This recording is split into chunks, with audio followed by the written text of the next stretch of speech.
This shoot was very special to me because this company, Milca Roja, was founded and started in the same place as me, Nicaragua. And also I got to work with Miss Nicaragua herself, Marina Jacoby. Their headquarters are now based in Miami, and I flew out there for 2 reasons. My friend Allison Human recommended that I go to Art Basel for some creative inspiration with her, and number 2 was to set up a meeting with them. I met with Javier, the president, who's super passionate about their brand. I showed him my portfolio book and pitched him the idea of working with Marina on the shoot for them. He was familiar with who I was because of a personal shoot I did prior with her about the situation in Nicaragua. I showed him references in my portfolio book of visual styles that I thought would look great for Milca, and thankfully he liked it, so we moved forward with making the shoot happen. The shoot took place in Malibu, California. When I was scouting for locations, I wanted a place that showed the ocean and palm trees.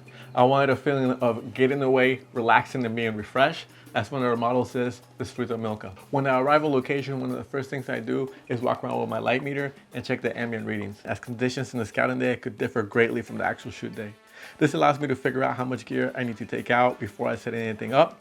When working on location, having a minimal amount of gear allows you to be more flexible, mobile, and stay on schedule. I wanted to have nice, deep blue skies, as that would complement the colors of the brand.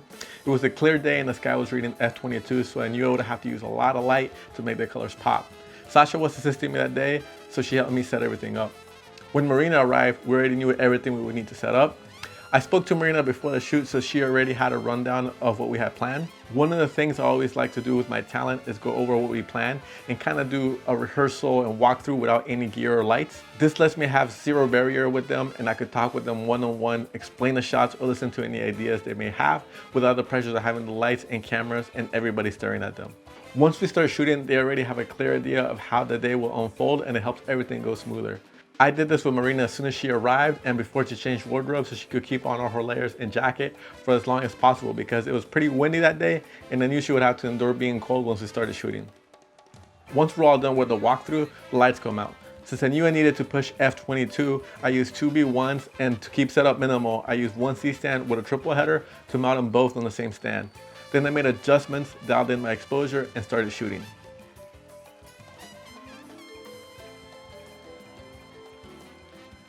From there, I just refined everything we went over. I'll make small adjustments to her pose or my composition until we get the shot.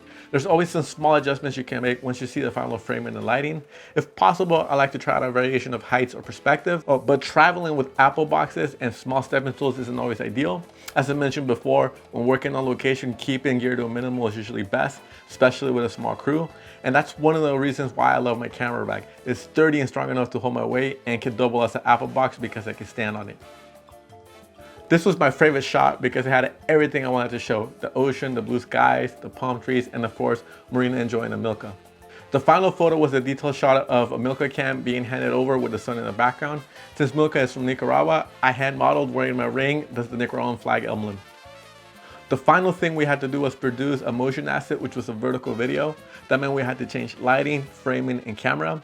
I wanted to keep the same visual aesthetics and not let the sky blow out, but to match the intensity with video lights, we require powerful lights with a generator, which we didn't have. To help bring down the sky, I used Tiffin 85 filters and countered them by changing my white balance. And for lighting, the Skylite Rapid came to the rescue because it's a 5x5 that folds down to this small and it's highly portable, and we used the silver sight for this to bounce sunlight back into Marina and light her for the video. I filmed her at 120 frames per second using the 1DX Mark II, and here's the results.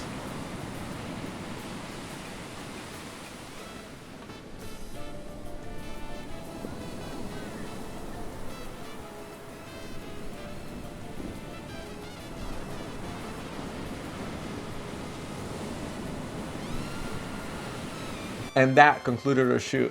Thank you so much, Javier, for the opportunity, and Marina Jacoby for being part of the shoot. Being from Nicaragua, this was an absolute dream come true. Please be sure to follow Milca Roja and Marina Jacoby on Instagram and show them some love. And if you get a chance to try out some Milca, make sure you do, as it's delicious, it tastes really good, and it really is refreshing. If you like this video, please be sure to subscribe and share it with your friends. There's links in the descriptions to everything I use. Thank you so much for watching, and see you next time.